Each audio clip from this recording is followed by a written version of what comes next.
essas atitudes também poderiam mudar, mas as pessoas estão tão com armaduras, Sim. sabe, no seu dia a dia, porque estão preocupadas com o trabalho, e isso passa despercebido. Então, o peregrino, como ele chega aqui totalmente despido de qualquer proteção, porque ele andou 20, 30 quilômetros, tá suado, precisa tomar um banho, tem fome, cheira mal, ele tem tudo que ele fala aqui naquele momento, que ele fala assim, eu preciso de qualquer coisa, e você dá um refresco, um abraço, agora o abraço não Sim. pode dar, mas em seu momento, sabe, uma palavra amiga, Sim. aquilo para a pessoa, levanta ela de um lugar que ela está ali tão embaixo, e ela vai parar lá em cima, e é uma coisa que é isso, no dia a dia você às vezes não percebe, porque eu tento tratar da mesma forma que eu trato os peregrinos, eu trato muitas vezes hóspedes, Sim. gente no bar e tal.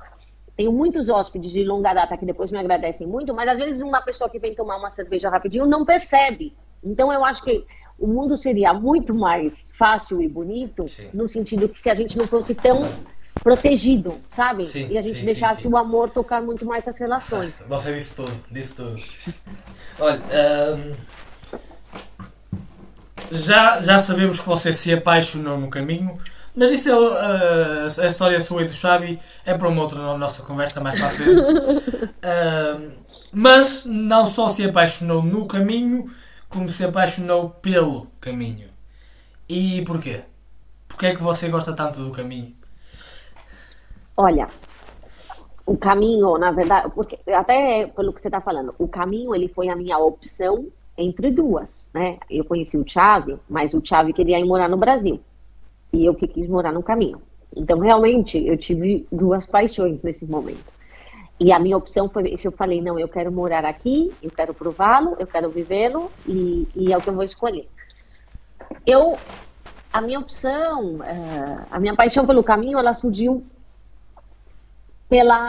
por essa liberdade, entendeu? Aqui, vivendo num caminho, num povoado pequeno, eu tenho uma liberdade de vida, por exemplo, eu preciso ir na casa da minha mãe. Agora meus pais vieram para cá desde dezembro passado, vai fazer um ano, meus pais vieram do Brasil para cá também e vou morar aqui.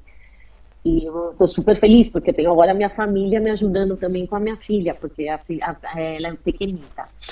Então eu quero ir na casa dos meus pais. Eu estou em 5 minutos na casa dos meus pais. Eu quero, sabe, a vida ela se descomplica. Sim. Então, o caminho, eu sempre fui uma pessoa que queria morar no interior, sair da cidade grande. O caminho, ele me possibilitou juntar o que eu adorei, que foi o ofício, que é ser hospitaleira. Então, eu já não queria ser advogada, não porque eu adoro a advocacia, eu era uma advogada, modéstia à parte, muito boa. Tinha livros escritos, tinha mestrado, tinha um monte de coisa, mas eu achei que aquilo já tinha feito parte da minha vida. E eu queria viver uma vida um pouco mais real. Então o caminho, ele te dá isso, ele te dá uma vida 100% real. Eu não tenho distrações, eu não tenho as facilidades que eu tenho numa cidade grande. Não. Tá? Agora, se eu quiser, em meia hora eu pego o carro, eu estou em Oviedo, eu posso ir num restaurante, eu posso ir no cinema. Mas são coisas que cada vez menos fazem sentido na minha vida. Então, eu vou querer ir um dia no restaurante, fazer uma comemoração, sim, uma vez. Mas cada vez eu quero, não sei, estar num lugar mais assim, pode ser um restaurante, mas eu quero uma montanha, que a minha filha esteja correndo por aí. Então, a paixão pelo caminho, na verdade, é a paixão pela vida simples, tá? Uma vida que você tem que tentar ter ela o mais descomplicada possível. E isso é um processo, né? Então, a vida que eu tinha faz 5 anos, agora que eu estou na Espanha. Há 5 anos atrás, a minha vida ela era muito mais complicada que isso, né? Ela era cheia de obrigações todos os dias. Então, eu tinha que acordar super cedo, eu tinha que colocar uma roupa de advogada, eu tinha que cruzar a cidade, eu tinha que trabalhar duríssimo. Logo, eu tinha que organizar o que eu ia fazer com meus amigos depois, porque se eu não organizasse, eu não ia ver ninguém, porque eu vivia numa cidade grande, daí você não cruza a cidade inteira. Então, ela era sempre baseada assim. Hoje, e nós ainda estamos também nos organizando aqui, porque faz só 1 ano e meio que a gente tem a Casa Sônia. Mas a nossa vida é muito mais. Se eu quiser hoje falar, hoje não vou fazer nada, eu sempre falo, hoje não vou fazer nada. Mas nos custa, né? Nós todos que somos muito de cidade grande trabalhamos, o pessoal do povoado aqui não. Mas me custa muito o dia que eu vou falar assim, não, eu vou fechar realmente, porque eu acho que eu não quero fazer nada, eu quero estar em família. Parece que é uma obrigação o trabalho. Sim. Então, o caminho, ele me permite tentar encontrar e estar em contato com a minha essência 100%. E isso não é uma maravilha, é difícil. Mas você tem que ter muito valor, muito próprio de querer entrar profundamente nesse contato com você. Ou seja, esvaziar a sua vida de distrações e deixar simplesmente que ela seja assim, né? E você enche o contato com os peregrinos que logo te enchem de amor. É incrível. É o caminho. Patrícia, vamos então ao ponto principal desta nossa conversa. Toda a gente, não é assim, eu conheço muito poucos, ou até acho que nem conheço. Eu não conheço uma pessoa que só tenha feito o caminho, ou mesmo que só tenha feito um caminho e já está a pensar no próximo. Porque o caminho é uma coisa que engancha, como dizem os nossos companheiros espanhóis. O caminho é um vício. E o caminho é um vício também porque nós passamos por experiências incríveis e histórias que na nossa vida real, com tanta correria, com tanto que fazer, nós não temos sequer disposição a tê-las ou a vivê-las. E o caminho dá-nos muito isso. Você pode compartilhar, claro, você tem a história maior, que foi quando conheceu e se apaixonou pelo Xavi. Mas pode-nos compartilhar ou partilhar connosco alguma história especial, alguma experiência que a tenha marcado muito nos seus caminhos? Tá.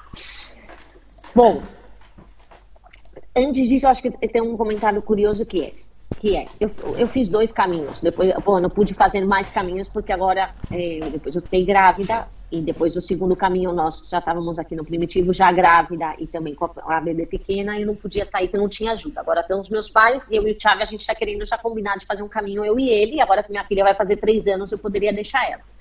Então, o meu primeiro caminho foi em 2015. Eu fiz ele sozinha 100%. E o segundo caminho, que foi o Primitivo, foi em final de 2016, em dezembro, que eu já fiz com meu marido, já estava casada e fiz com o Thiago. E são caminhos totalmente diferentes, né? Eu acho que isso é bacana também de destacar. Que o caminho, quando você faz sozinho, ele é um tipo de caminho. E eu gosto muito do caminho quando você vai sozinho, depois você encontra gente, você compra a permissa. Eu acho isso super bacana. E o caminho em 2, 3, 4 grupos, isso muda um pouco, é um outro tipo de caminho. Que também é super, eu gosto muito, mas são diferentes. Tenho uma preferência sempre por fazer caminho sozinha.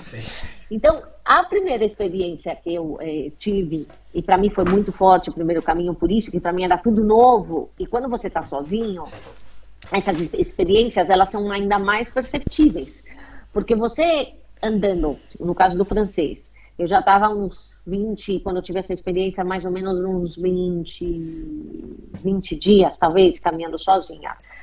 Eu sempre caminhava sozinha, então falava sozinha, cantava sozinha, brigava comigo mesmo, culpava a mim mesma pelos meus erros, porque se eu errasse o caminho a culpa era minha, porque quando você dá pra outra pessoa, tudo serve de muleta, a culpa pode ser do outro. Deixa só fazer uma brincadeira com você. O que é que você cantava? Era a Garota de Ipanema? Também, de tudo um pouco. eu vou explicar porque eu tenho um peregrino brasileiro que me contou uma história também dessas, muito rápido. E em que estavam a partilhar no caminho francês, estavam a partilhar todos o jantar e de repente acho que fizeram um desafio em que todos tinham que cantar uma música na sua língua. E esse peregrino brasileiro cantou a Garota de Ipanema. Foi um pequeno à parte, sim. Tá. E logo, então eu tava, quando você tá sozinho, você não fica com limites, você é muito mais autêntico, eu gosto dessa experiência. E eu tava caminhando, já havia muitos dias, não, eu acho que eram menos dias, porque Belorado, mais ou menos, não sei, é mais ou menos perto de Belorado, tá? Eu tava passando um pouco Belorado tem uma experiência antes, depois eu conto. Um pouquinho mais adiante.